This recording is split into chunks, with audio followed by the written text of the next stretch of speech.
There's a ship drifting somewhere in the ocean without a crew. The last time someone saw it was over 50 years ago. Its story reminds of that of the Flying Dutchman, a ship that's bound to sail forever and bring disaster to whoever sees it at sea. At least the legend says so. Unlike the Flying Dutchman, the SS Baychimo was definitely real and built for a German company in Hamburg and began as an ordinary cargo ship. It was trading supplies between Hamburg and Sweden in the Baltic Sea starting from 1914. It had a strong steam engine and a hull made of steel. A few years later, it became British property. Then, in the 1920s, a Canadian company purchased it for around $18,000, a huge amount of money back then. The new owner, the Hudson's Bay Company, was actively using the ship for several years. They would often send it on voyages from its home port in Scotland to Siberia, Alaska, the Yukon, and the Northwest Territories. It also passed through the Panama Canal and even the Suez Canal, with fur pelts for sale on board. Sometimes it would also transport passengers. It had completed 9 successful voyages before this strip of good luck came to an end. Starting from the 1930s, SS Baychimo would have trouble with ice and storms. When it first got trapped in ice in October of 1931, some of the crew managed to escape to Alaska. 15 of 22 sailors decided to stay with their vessel and try to save it. They had furs and other valuable cargo worth around $58,000 aboard. The company sent them supplies to survive the winter. They set camp near the ship out of the hatches, tarpaulins, and other materials, and offloaded the cargo. At the end of November, a blizzard rushed through the area, and it seemed like it had taken the ship with it. The ice platform had survived, but the ship broke free. Some of the crew members were sure it had sunk. But soon after, they heard from one of the locals who had spotted their ship around 45 miles away from their camp. The crew moved on with their lives, and the ship started its journey as a runaway vessel. People would spot SS Baychimo once a year or so, all the way until 1965. It was mostly spotted off the coast of Alaska. A man going to Nome with his sled dog, along with prospectors, explorers, and treasure hunters, all claimed to have seen SS Baychimo. Someone tried to board it and take it to port, but ended up stranded on it for days because of horrible weather. Others got luckier and managed to take a whaleboat, some furniture, and other valuables from the vessel. Those who got close to the ship saw that it was damaged and missing the propeller.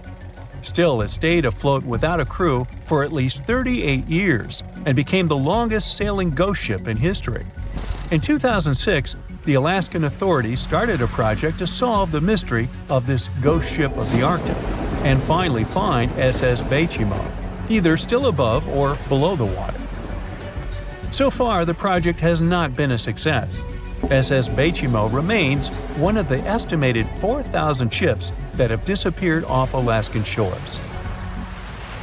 If the legend of the 17th century isn't lying, this ghost ship could be sailing somewhere along the Flying Dutchman. It belonged to the Dutch East India Company. Its captain managed to do the impossible for that time and sailed from Holland to Indonesia in only 3 months. They said he was flying over the sea, and some evil tongues explained that he had made a deal with evil forces to achieve that. Once the ship was sailing back home, its captain and crew disappeared without a trace. There are many versions of what happened to it. One of the first ones said it had tried to enter port at the Cape of Good Hope, got in a terrible storm, and sank as there was no captain to save it. Another legend says the captain had refused to obey the skies to let the ship sink during the storm. A scary life form then struck the boat and the crew, and it was condemned to forever wander without rest. Many sailors claim to have spotted the Wandering Dutchman. The Duke of York, who was to become King of England, mentioned having seen it in Australian waters. Right after spotting the ship, the man who saw it first fell from the top of the mast and didn't survive. There were more encounters with this legendary ship up to the middle of the 20th century. Ships would nearly collide with it as the Flying Dutchman jumped out of the blue. Scientists have a more logical explanation for this mystery: Fata Morgana, not to be confused with Hakuna Matata. Now, when you're out at sea on a hot day and the air is all wavy, it feels like when you look at the road on a scorching summer day. That's because of something called atmospheric refraction. When light passes through different layers of air with different temperatures and densities, it bends and twists. Sometimes, under certain conditions, this bending of light can create really bizarre optical illusions over the ocean, like sightings of the Flying Dutchman. The Fata Morgana phenomenon can make distant objects appear distorted, stretched, or even lifted above the horizon. So you can see a ship far away, but because of the way the light is bending, it will look like it's floating above the water or even disappearing and reappearing. A Fata Morgana is most commonly seen in polar regions, especially over large sheets of ice that have a uniform low temperature. But you can see it anywhere, even in deserts and over lakes on hot days. The first stories about ghost ships go all the way back to ancient Greek and Roman mythology. One of the most famous ghost ships in history is the Mary Celeste. This brigantine was traveling from New York City to Genoa and was fully stocked with provisions, but missing a crew when it was discovered in the Atlantic Ocean in 1872. The crew's personal belongings were also there, completely undisturbed. The final entry in her log was made 10 days earlier. We still don't know what happened to its crew, and the ship has inspired many spooky stories and legends. The Lady Lovibond was another legendary schooner that is believed to have been wrecked off the coast of Kent in the middle of the 18th century. The story tells that the ship's captain, Simon Reed, had just got married and took his bride on board for a celebratory cruise, despite the superstition that it could bring bad luck. They were on their way to Portugal when the first mate, who is also in love with the captain's new wife, went mad because of jealousy, attacked another crew member, and then took over the wheel and steered the ship straight into the dreaded Goodwin Sands. No one aboard survived, and the schooner is said to reappear as a ghost vessel every 50 years. In present times, many vessels become abandoned and turned into ghost ships intentionally. There are thousands of them floating in U.S. rivers, lakes, channels, and coastal waters.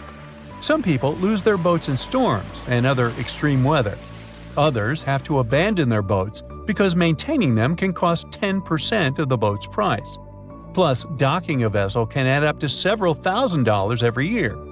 Most boats have been made of fiberglass, so an owner can't just recycle them as scrap metal. So, once they want to get rid of it, they often tie it to a dock and sneak away, or leave it floating far away from the shore, or just try to sink it. When ghost ships sink in shallow waters, they can cause damage to coral reefs, mangroves, marshlands, oyster habitats, and wetlands. Plus, they can collide with unsuspecting regular ships and cause real trouble. So, don't do that. Enough said. Thick fog is rising over the ocean as the sun is slowly sinking towards the horizon. It's hard to see further away than a few dozen feet, but that's enough to notice a hulking, skeletal shape in the distance. As your ship approaches the figure, your heart beats faster, and then you make out the details of another vessel, abandoned by the looks of it. Ghost ships do exist, and their mysteries aren't always solved. Take MV Joyita, for example. It was a wooden vessel built in 1931 as a luxury yacht. It had served well to various people over 20 years before it was bought by a Samoan sailor and became a merchant ship. In 1955, though, Joyita's service came to an abrupt and mysterious end. On October 3rd, it set sail for another trading voyage that should have taken no more than 48 hours. Delays happen in the sea, so when Joyita didn't arrive on October 5th as scheduled, there was little worry yet. But then it failed to come on the following day too. There was no distress signal or any other sign of Joyita's presence anywhere between its departure and arrival points. A search and rescue party was dispatched to find the ship, and for 6 days, they were scouting the area of nearly 100,000 square miles. On October 12th, the mission returned to the base empty-handed. Joyita vanished without a trace. It was only a month later that another merchant ship, Tuvalu, noticed the missing vessel far away from its route, drifting in the open sea and listing heavily. the sailors boarded the ship and found that all of its crew and passengers, 25 people total, were missing, along with all the cargo the vessel had been carrying. The radio was tuned to the International Distress Channel, meaning that the crew had been trying to ask for help, but they couldn't reach anyone because the radio cable had been damaged, limiting the range to 2 miles. The lifeboats were missing as well, indicating that people on board must have left the ship. Unfortunately, they seem to have taken the logbook with them, leaving the rescue team clueless as to what had happened. Even today, the mystery of MV Joyita hasn't been solved yet. No one knows where the crew and passengers had gone and what had caused them to leave. SV Carol A. Deering wasn't a ghost ship in the usual sense of the word. There are no sightings of it in the open sea. Instead, it was found on the shore, but the circumstances of it running aground are a puzzle shrouded in mystery. Carol A. Deering was built in 1919 in Maine, and it was a large vessel made for commercial voyages.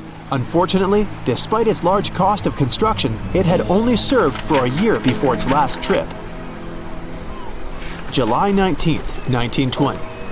The ship was traveling from Puerto Rico to Rio de Janeiro via Newport News to deliver a cargo of coal. It was almost halfway to the final destination when the captain fell seriously ill, and the crew turned back to drop him and his son off and replace the captain.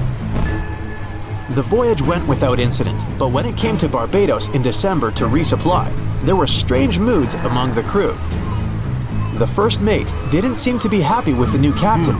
No one paid much attention to it back then, when they probably should have.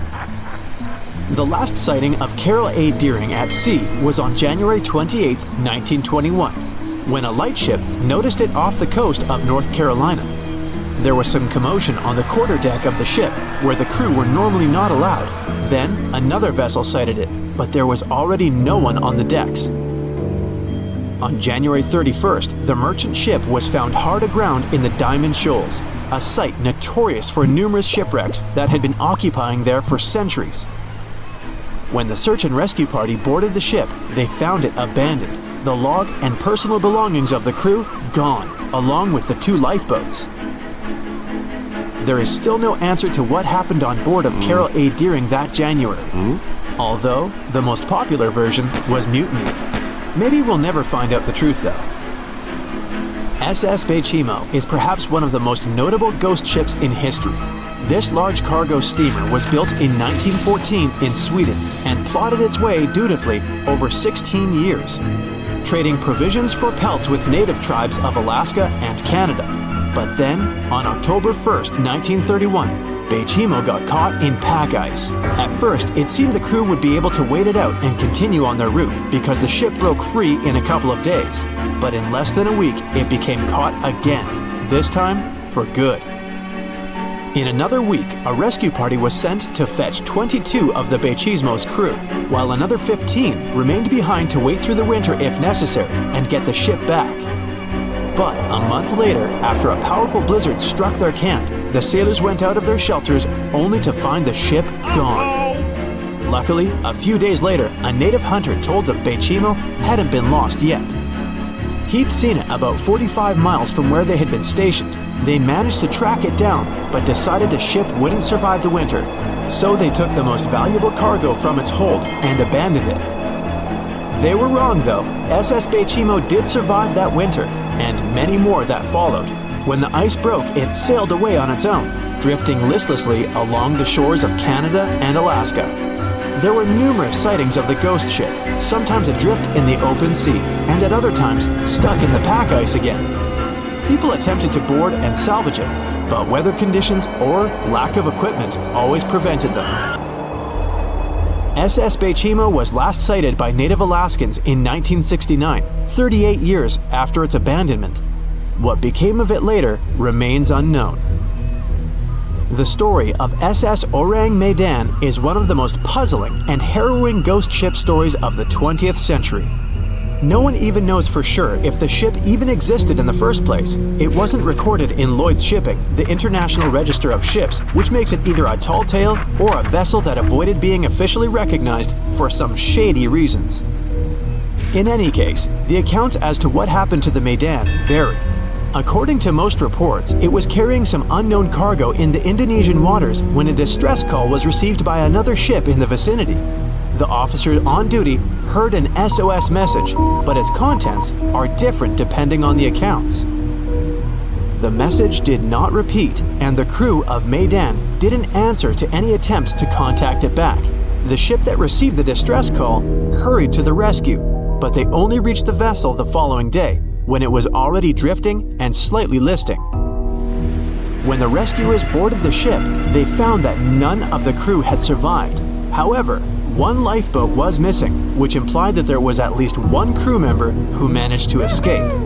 What happened to the rest of the people on board remains a mystery to this day. Still, there are no hard facts about this story, so we might never find out whether SS Orang Medan was actually a ship and not a thing of fiction. SV Sabrina was a 3-mast sailing barge built in 1873 for river trade ships in South America. She served for well over 4 decades, proving to be a sturdy and reliable ship. It was later transferred to Europe, where it continued serving its purpose well. But then, in October 1917, Sabrina set sail on a regular voyage only to be found ashore several days later. Mysteriously, although the ship was perfectly intact, the entire crew of 5 and the captain were gone. There is no direct evidence or hard facts as to what really happened that day. The most convincing theory is that the crew were washed away from the deck because of an underwater explosion. And then the ship sailed ahead without them. But the truth, as always, remains unknown.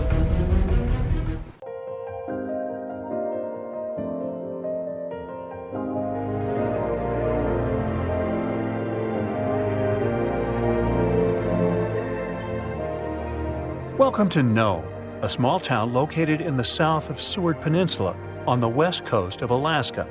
If you live here, I'll bet you say there's no place like Nome. Well, maybe not. It's cold and snowy here, and no roads connect this town with other settlements. And with the onset of night, locals have disappeared here without a trace. Perhaps that's why only 3,500 people live here. Well, let's investigate this case. People disappear in cities for assorted reasons, but it was Nome who attracted the attention of the public. From 1960 to 2004, some 24 people went missing there. That number is statistically too big for such a small population. People just didn't come home in the morning, and no one knew what had happened to them. All the locals in small towns like Nome know each other. There are almost no strangers here, as it's difficult to get to Nome. There are no roads and no ferry crossing. All roads from Nome break off and lead to beautiful natural landscapes unspoiled by human mammals. You can get there and back by plane. And this is not some passenger jet, but a small biplane. Another way to get there is by snowmobile. By the way, Nome is the ultimate point of the famous dog sled race, the Iditarod. Also, you can pay locals from neighboring villages and towns to bring you to Nome by motorboat. But despite this, the town has become quite famous. The frequent disappearance of people finally got needed attention. The whole world found out about Nome, and in 2009, Hollywood even made a movie about it. For a long time, no one could solve the mystery. The police had no clues, no witnesses, nothing. There are long, cold nights here in winter, and the air becomes so cold that a glass of water freezes in minutes. Snow can fall constantly. Therefore, if someone leaves the town at night, snow will sweep all traces away by the morning. Of course, people began to come up with their own theories. The most popular one was about someone who took people away by force. The police didn't find any evidence that some person could do it. So, if it's not a human, it could be some beast. And again, police found no evidence to support this version. After that, people started thinking that creatures from other planets caused these disappearances. Many locals were sure that the town was a popular destination for extraterrestrial spaceships. The plot of the Hollywood movie The Fourth Kind was based on this version. More time passed. Finally, the police and the FBI launched a large-scale investigation, and they uncovered the truth. They realized that the stories about missing people were exaggerated. The popularity of Nome and the constant talk about fantastic things made people believe in the reality of these versions. Now, let's assume that some of the appearances were made up. But still, many people are gone. What about them? The answer is bars and harsh weather. Entertainment venues are open at night. Some locals have fun, leave the bar, and go home. At this moment, a heavy snowstorm begins. Visibility drops to zero, and the strong wind knocks you down. This way, a person might simply get lost. And that's it. The truth turned out stranger than most versions.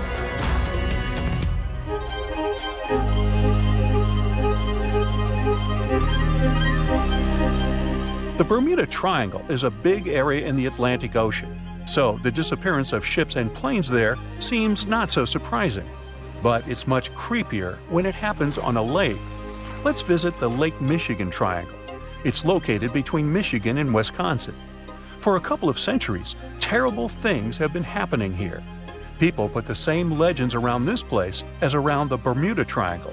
They reported unexplained phenomena and saw flying objects above the lake's surface. Some believe that the triangle is a time portal. Of course, no theories have been confirmed, but strange cases have occurred on the triangle territory. One happened in 1950, when a Northwest Airlines plane with 108 passengers disappeared without a trace during a flight over the lake. Police officers saw a red light over the lake 2 hours after the plane's last communication. The aircraft probably crashed, but rescuers didn't find any passengers or wreckage. All that's left was just an oil stain on the water. Many ships and boats disappeared there, but one of the strangest cases occurred on April 28, 1937. It was midnight. One ship was sailing through this lake. Captain George Donner went to sleep in his cabin after a hard day's work. 3 hours later, the vessel was approaching the port. One of the crew members went to the captain's cabin to wake him up. The door was locked from the inside. The assistant knocked, but no one answered. When he suspected that something had happened to the captain, the assistant unlocked the door. He got into the cabin, but there was no captain there. He seemed to have disappeared into thin air. The crew couldn't find him. Since then, the eerie disappearance of Captain George Donner remains unexplained. Meet David Paulides. In 2008, he finished his career as a police officer and began to study the mysterious disappearance of people in Europe, the USA, and Canada. He found out that most people went missing in the U.S. national parks. Over the past 150 years, more than 1,100 tourists have vanished there. Many of them were experienced travelers who knew how to survive in harsh wild conditions.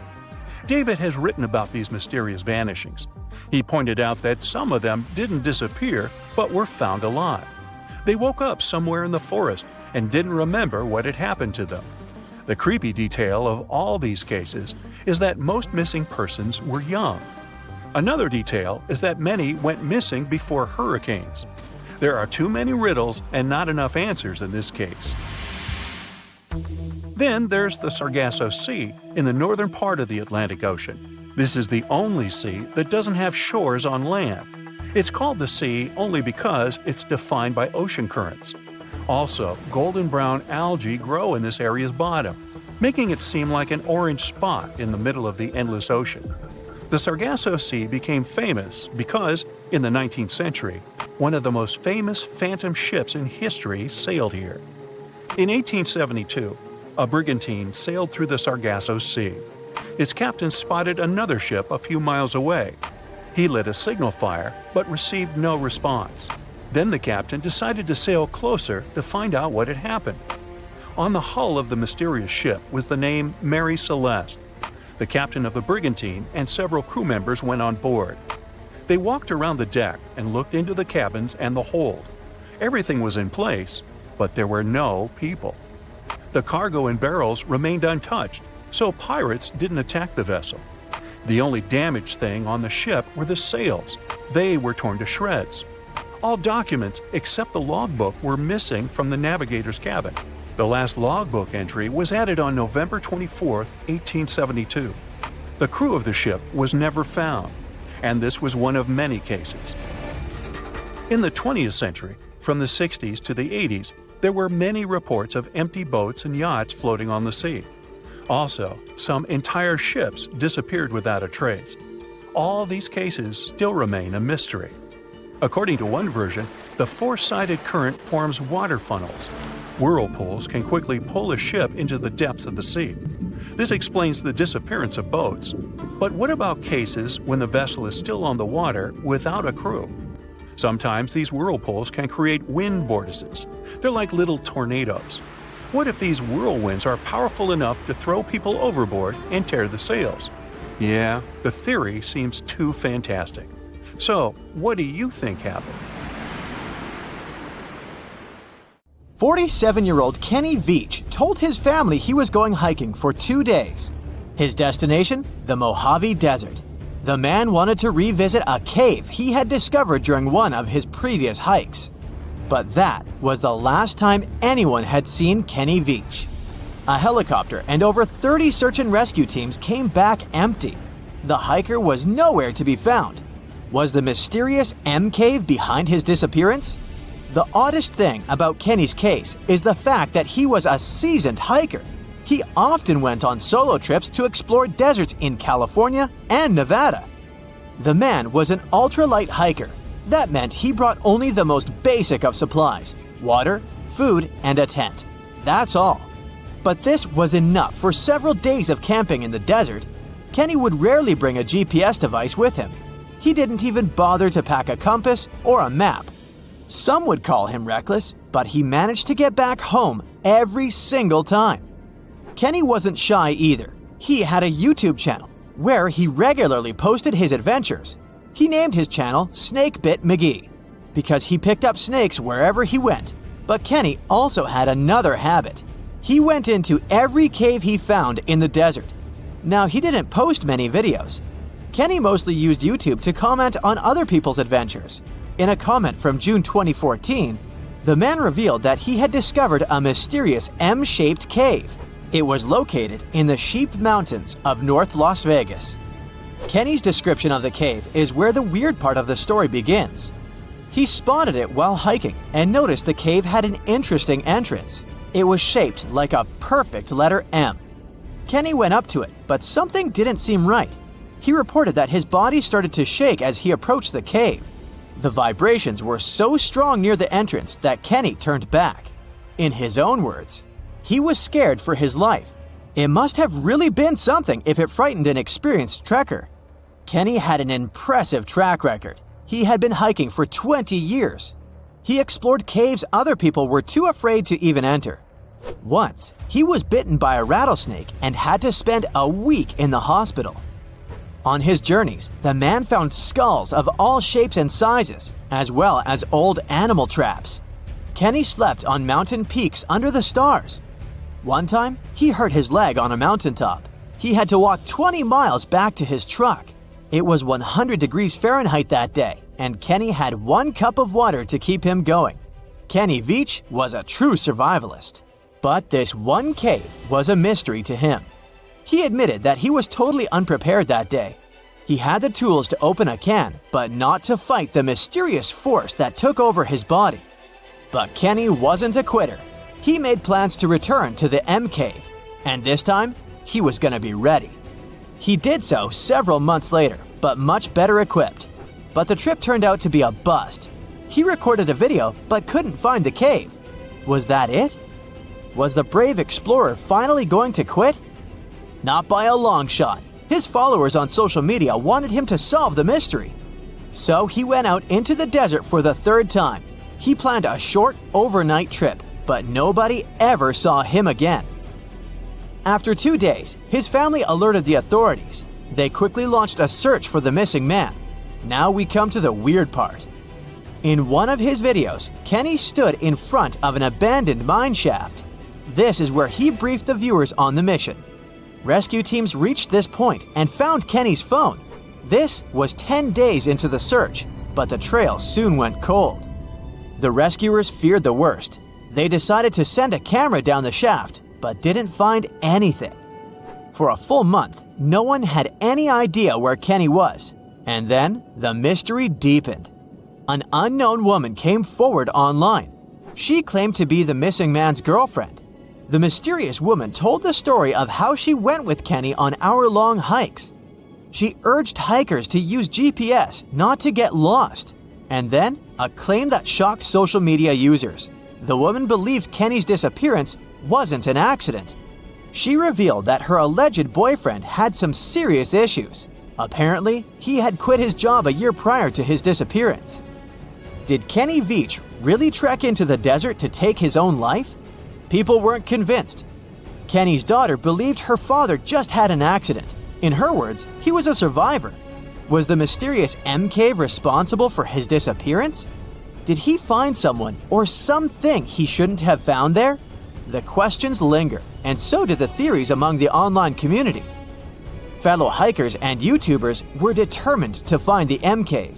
This would solve Kenny Vach's mysterious disappearance once and for all. In 2021, one hiker got lucky. He claimed to have found the secretive M Cave. For safety reasons, the man couldn't reveal his exact location.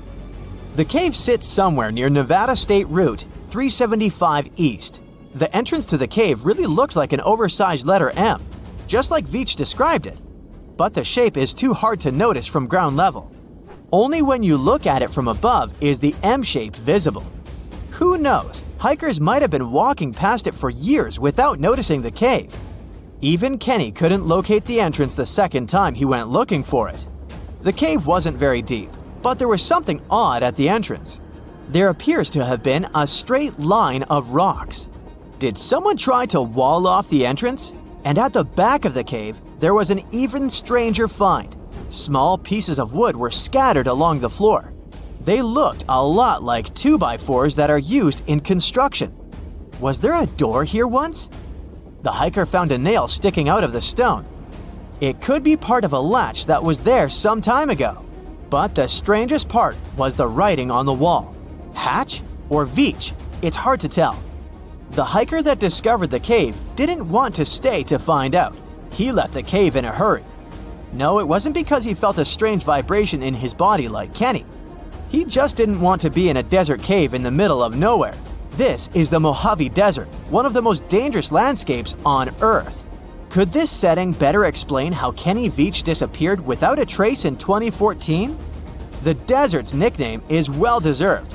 This is where scientists recorded the hottest temperature on the planet.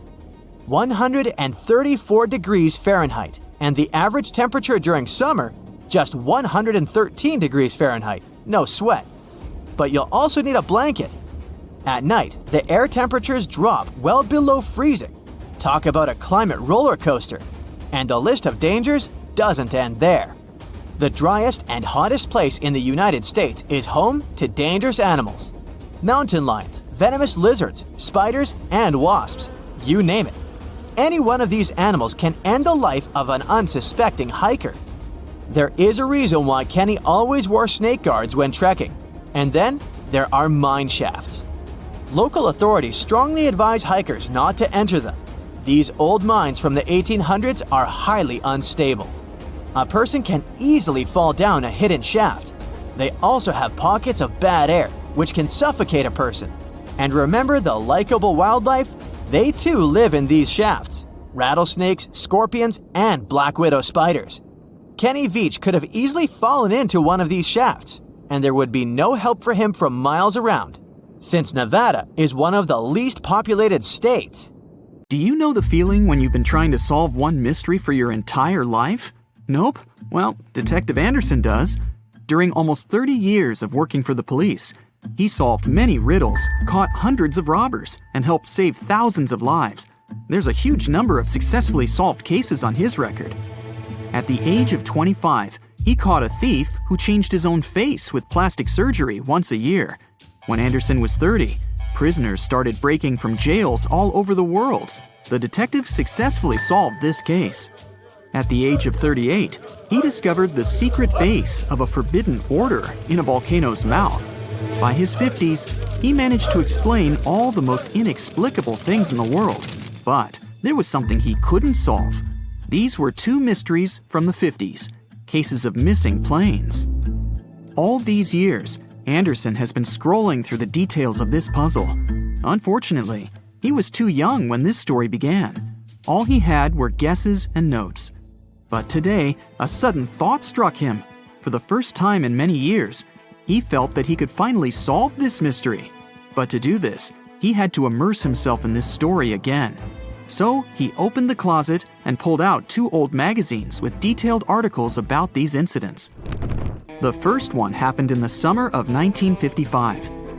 July 1st, Pan Am Flight 914 was about to depart from New York Airport with 61 people on board. The plane model was a Douglas DC-4. It differed from modern aircraft, having giant propellers instead of turbines. So, all passengers fastened their seatbelts. The plane started taxiing down the runway, sped up, and took off.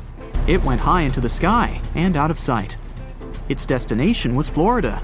The flight time would be 3 hours. Dispatching services were watching the plane on their radar when suddenly, Pan Am 914 disappeared. The operator tried to contact the pilot but received no response. New York reported this to Florida. They said they couldn't see the plane either. Usually, pilots notify via radio if a plane crashes or gets into a storm. But this time, just nothing. After several unsuccessful attempts to establish the connection, they deployed large-scale search operations. Communication with the plane was interrupted when it was flying over the Atlantic Ocean. Therefore, the air company had to admit the aircraft crashed into the water. But this version had no proof. When planes fall that way, rescuers find floating debris. Some parts of the cabin or luggage always get to the surface. This time, rescuers found nothing. The plane didn't transmit any distress signals and didn't leave any traces of the crash.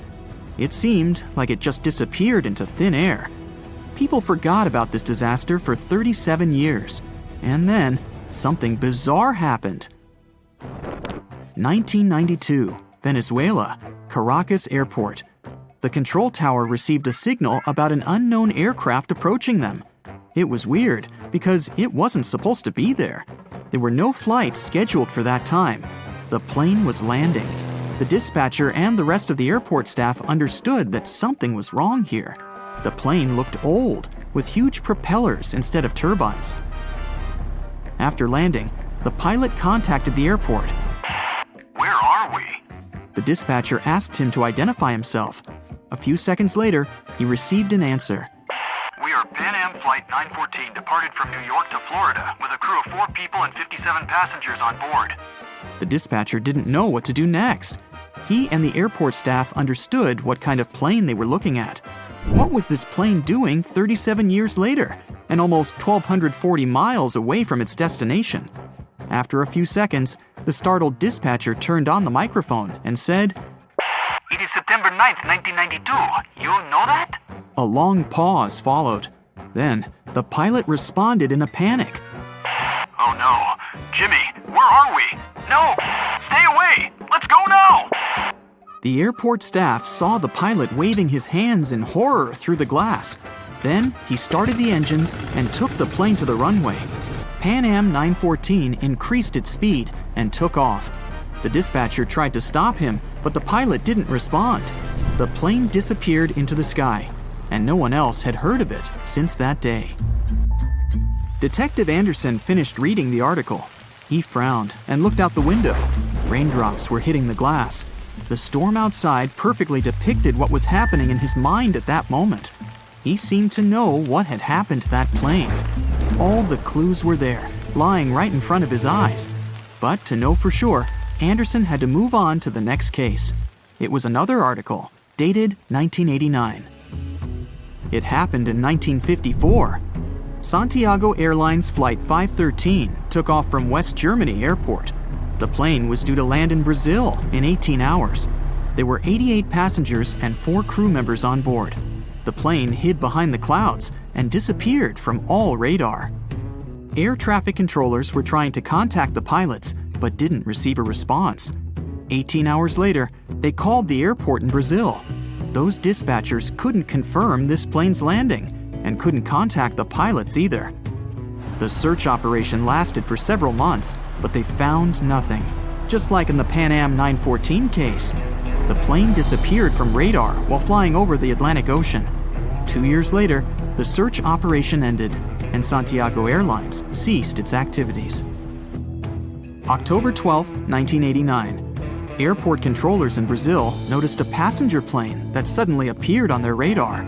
It didn't answer the airport staff's questions and just circled over the airbase. After a few minutes, the plane landed and nothing. No one opened the ramp. Passengers didn't get out. Pilots didn't respond. The aircraft was in perfect condition. One of the dispatchers realized that this was the missing Santiago Airlines Flight 513 that had been considered lost for 35 years. Airport staff approached the plane and opened the doors. What they saw there terrified them. The police, customs staff, doctors, detectives, and other airport staff members gathered around the plane. No one knew what to do next. There was no living person on board who could tell the truth. The plane disappeared in 1954 and appeared 35 years later in perfect condition without any damage. So far, no one has figured out what happened. Detective Anderson noticed the stories were very similar. Pan Am 914 disappeared in 1955. Santiago Airlines 513 vanished in 1954. The difference was almost a year. Anderson scratched his head and noticed another little detail. Both planes went missing from the radar the moment they were flying over the Atlantic Ocean. There are many myths about phantom ships and mysterious phenomena connected with the Bermuda Triangle. Detective Anderson knew these tales, but these two missing planes puzzled him. He looked at two articles and understood everything. Exactly! The solution was there, right in front of his eyes. Both stories were written in the same newspaper. There was no real dispatcher who communicated with the planes. Nothing was known about the passengers. No newspapers except this one published news about these missing aircraft. It seemed they just took the same story and changed the dates, locations, and names of flights. Yes, the case was solved. It was all fake. The rain stopped. Detective Anderson looked out the window and heard the sound of a passing train. He remembered another weird and fake story. A story about a phantom train. It took place in Italy in 1911. 100 passengers boarded the train of the Zanetti Railway Company. It went through the picturesque mountainous area, got into a mountain tunnel, and disappeared. No one else had seen the train since then. All the passengers were lost, but not for long. They appeared in the past. There were records dated 1845. One unknown doctor from Mexico City wrote about 100 Italians who appeared in the city from nowhere. They were all dressed strangely and talked about one mysterious train. This was a completely made-up story. There was no proof or records about this train and the people who got into the past. A loud sound interrupted his thoughts. Detective Anderson picked up the phone. He was silently listening to the person on the other end of the line. A minute later, he answered, "Yes." The detective put the phone down. It was a new mystery for him. In the Sahara Desert, the locals noticed a huge ship lost in the South Pacific 27 years ago. There was no crew on board, no cargo, and no flags. No one knew how it appeared among the sand, but wet mud formed around it because of moisture. It seemed like the ship had just teleported there from the water. Perfect! No fakes this time. Detective Anderson put on his hat and left the office. But this story is for another video. The airplane involved was a Beechcraft Bonanza single-engine aircraft. On board, pilot Bruce Gurnon had two passengers, his father and business partner. They took off from Andros Island in the Bahamas and headed northwest for the Florida coast. It was December 4, 1970. If you draw up a map, trace a line connecting the island of Bermuda, Puerto Rico, Miami, and back to Bermuda, what do you get? Yes, it's a triangle, a sinister polygon known for mysteriously swallowing over 2,000 ships and 200 aircraft over the centuries. Bruce Gurnon's plane was within its hungry grasp. But this was a typical flight Bruce had made dozens of times before. The trip usually took about an hour and a half, with no hiccups or mysterious phenomena whatsoever. The men were no more concerned than you would be during your daily commute to work. Oh, but this time would be different. They would face very unusual circumstances indeed. Bruce took off and started gaining altitude. Strange things started happening right from the get-go. At an altitude of about 1,000 feet, he noticed a small cloud up ahead. But it kept growing. Not from the plane getting closer, this thing was actually getting bigger in size. Bruce had to fly through it, and he came out the other end just fine. Another mysterious cloud appeared at 11,500 feet. This one was massive, and Bruce had no other choice but to fly through it too. So he concentrated, took a deep breath, and in they went. At that moment, it got dark as night all around the aircraft.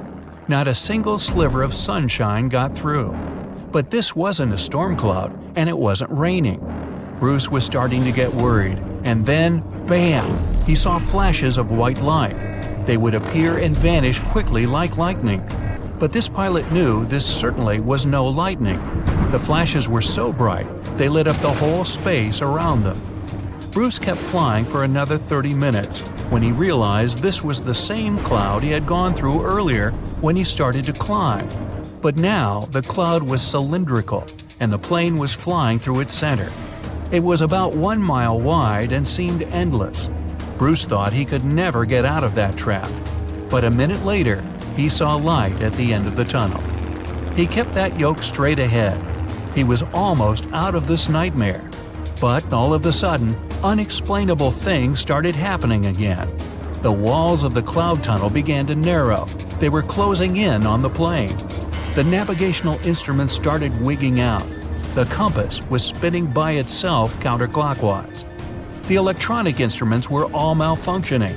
It was like the plane was being operated by something else, or it was moving inside some kind of current. All of Bruce's attempts to take control were to no avail. He kept flying through that tunnel, bound and determined to get out of this thing and live to tell the tale.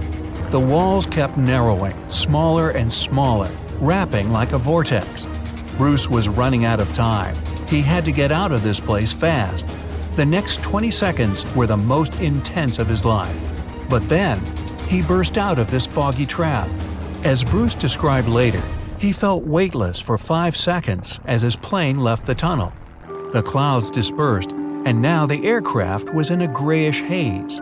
The men let out a big sigh of relief. He immediately grabbed the radio and contacted ground control.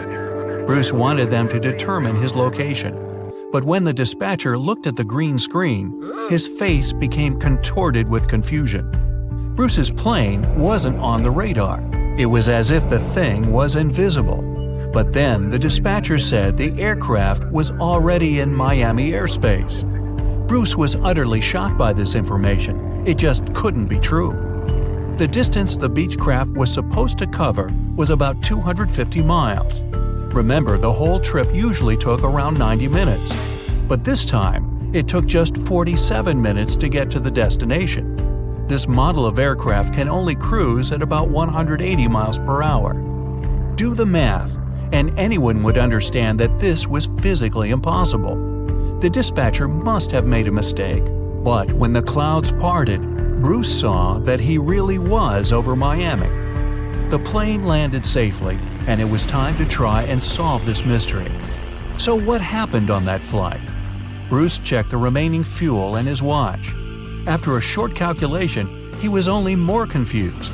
The plane hadn't gone through the amount of fuel it should have. Bruce couldn't have been wrong.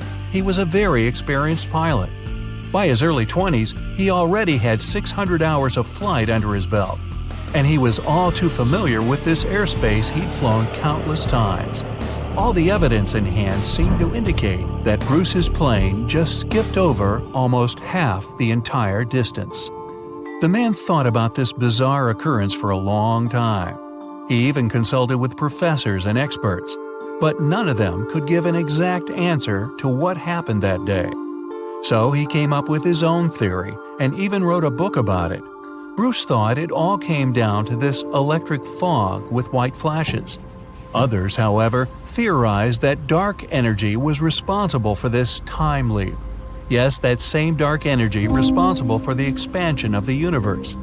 This energy could have curved time-space like a black hole, forming this strange tunnel. Bruce accidentally hit it, but he was lucky to get out of there. That's how he got into Miami airspace so fast. But dark energy is just a theory attempting to explain the unexplainable. To this day, there is no real answer for how Bruce was able to travel that distance in such a short time. But some details still can be explained. Archive records show that 84 sunspots were recorded that day, as well as a huge solar wind moving almost 440 miles per second. This would cause disturbances in the Earth's magnetosphere that could throw off the plane's instruments and radars. So Bruce's version that he was in an electronic fog could be right. And about these weird clouds. The thing is, they're pretty commonplace things in this area. Zones with low and high pressure are constantly colliding there. The result? Storm clouds. Perhaps that cloud growing before Bruce's eyes was simply two massive air currents crashing into each other. But so far, no one has been able to explain how the plane got to Miami so fast. Well, maybe in the future the truth will be revealed. In the meantime, it remains another mysterious riddle of the Bermuda Triangle. But it's still by far not the most shocking incident there. In 1945, a total of 5 planes went missing in the Bermuda Triangle all at once. On December 5th, some Navy student pilots were training in the area. The day's lesson? Navigation. Ironically enough, they couldn't find their way back to the base and got lost. Many people assume they ran out of fuel. This is likely to have caused the incident, but the circumstances were very strange. The students were under the supervision of an experienced lieutenant who had 2,500 flight hours. He would never let a bunch of newbies go so far that they'd get lost. The incident was called Flight 19. Even now, there's a debate about how it could have happened. 3 years later, a passenger jet headed to Miami from Puerto Rico disappeared in the same area. There were 29 passengers and 3 crew members on board. The weather was clear throughout the flight. But experts believe that when the plane was about 50 miles off the coast of Miami, it could have been hit by a strong wind that knocked it off course. Years later, divers found a similar-looking plane in the waters. But since it was lacking certain details and registrations, no one could confirm that it was the missing Miami-bound aircraft. The next month, in January 1948, another plane went missing in Bermuda. 25 passengers and 6 crew members just vanished somewhere between Azores and Bermuda. The mystery of this plane's disappearance, along with countless others, remains unsolved. A lot of weird incidents have happened in the mysterious valley of Haizu ever since the 1950s. People even started comparing it to the infamous Bermuda Triangle. But are they really that similar? It all started when an airplane went missing here under circumstances no one can explain yet. They searched the location back and forth, but nothing appeared to have remained of the aircraft. And guess what? No one received any SOS messages from the team on board. And to top it off, the same year, a considerable number of tourists and local residents were lost here in the valley, never to be seen again. Speaking of the Bermuda Triangle, one can link its origin story to a series of mysterious disappearances of ships and aircraft, like the one that happened in 1945, when 5 planes and 14 people on board went missing in this location while doing routine training exercises. Even a thorough investigation didn't help to establish the cause of the incident. But that wasn't the end. Between 1945 and the mid-1980s, another 25 small planes went missing while going through the Bermuda Triangle, never to be seen again. And the search parties haven't recovered a single piece of these aircraft. The Bermuda Triangle isn't the only stretch of water that has claimed ships for good. In the Pacific Ocean, near Japan, there's a tricky portion of water that has earned the nickname the Devil's Sea. The best known out of all of these disappearances is that of a fishery patrol vessel that went missing in 1953. On board were 31 crew members and scientists who were looking to investigate a recently formed volcanic island. What happened to the ship and all the people on board? We'll never know, I guess, since they never found the ship or the crew members, and there was literally no trace of them left behind. Back in 1911, a standard train was scheduled to depart from a railway station in Rome, hoping to reach the city of Milan. Needless to say, none of the 106 passengers ever made it to the destination, and no one has ever seen them again. What happened to these people and to their train? Were they really lost forever? Some people seem to believe this isn't the case. As it was completing its journey, the train was supposed to pass through a long tunnel. It did enter it, but never came out the other end of the tunnel. Nothing was left of the train, and it seemed like it literally just vanished into thin air. Only 2 of the passengers were found, but they were quite unwell at the time, and their stories did not seem to make much sense. They spoke of a dense fog that they simply jumped out of because they got so scared. 15 years later, a story spread about a group of 104 Italian people that popped up in Mexico City, claiming they had arrived by train from Rome. If that's not weird enough, the story appears to have been reported back in 1845, 66 years before the train even departed in the first place. Of course, nobody at the time actually took these people seriously, but you can't help but wonder, did they actually time travel via the Roman tunnel, or is it just another urban myth? What do you think? The Lost Colony is the story of a strange phenomenon that happened back in the late 1500s. A group of people from England had moved into a colony on Roanoke Island off the coast of present-day North Carolina. But they soon realized they didn't have enough supplies. To fix this, the colony's governor decided to head back to England to get some. He didn't manage to come back for another 3 years. When he finally did, he was astonished at what was left behind. Nothing. The entire population of the colony was gone. The only reminder of what had been there was a single word carved into a tree. To this day, nobody knows what might have happened to these people or what the carved word means. A lighthouse without an operator? You might think that can't possibly be true, but hear me out. Located in the northwestern part of Scotland are the Flannan Isles. There's nothing fancy about them since they're nothing more than a bunch of rocks and grass. But there is a famous lighthouse here hiding a dark secret. In 1900, all 3 of the lighthouse's keepers mysteriously disappeared, never to be seen again. Ever since, the islands have been completely abandoned. The lighthouse became one of those with an automated system in the 1970s. No list of places where things go missing could be complete without this mysterious forest located in Transylvania, a region in Romania. And no, it has nothing to do with the famous Count Dracula, if that's what you're thinking. It's called the Hoya Forest, and it's a place that has seen quite its share of unusual phenomena.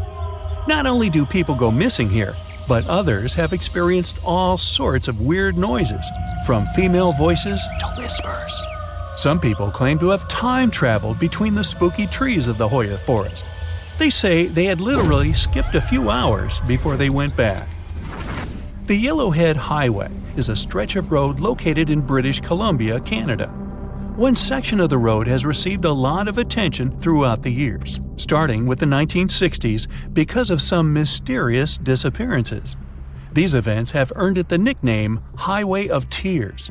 There is no reasonable explanation as to why people keep going missing here. What is more striking is that most of these people were young women. This triangular area that stretches above the desert and the Sierra Nevada mountains in the state of Nevada received quite a bit of attention because of a disappearance that happened back in 2007. A record-setting sailor, aviator, and adventurer named Steve Fawcett flew here in a small plane and then disappeared. They searched for Fawcett intensively for months, but didn't find any traces of him or the aircraft. 1 year later, the mystery of Fawcett's fate was finally solved when a hiker came across his ID cards, and later a search party found the plane's wreckage. It's one of the most visited natural resorts in the world, but Yosemite National Park carries some dark secrets of its own. Despite its beauty and abundance of wildlife, a total of 45 people went missing right here in this location. No one knows what happened to them. Hey, maybe we should ask the local bears. They might know something. There are even stories of people that disappeared from one region of the park only to pop up in a completely different location. This hasn't stopped over 3 million people that visit the park each year from wandering around this location, though. Whenever a ship happens to sink, you'd expect to at least find pieces of it on the bottom of the sea, right? Well, not if you're traveling through Lake Superior. It's located along the border of the United States and Canada, and became famous because of the great number of ships that went missing here. It may have something to do with the stormy winds, of course, but that doesn't explain why some ships simply vanish altogether, without a single piece of them ever to be found, not even at the bottom of the lake. It does gather a lot of tourists each year, though. They come here to scuba dive and see the remains of some of the ships that still lie here. The bottom of this lake even contains what's left of the notorious SS Edmund Fitzgerald. Back when it departed on June 7, 1958, it was the largest ship on North America's Great Lakes and, to this day, remains the largest ship ever to have sunk in the area. Similar to other events, the exact cause of the shipwreck remains a mystery.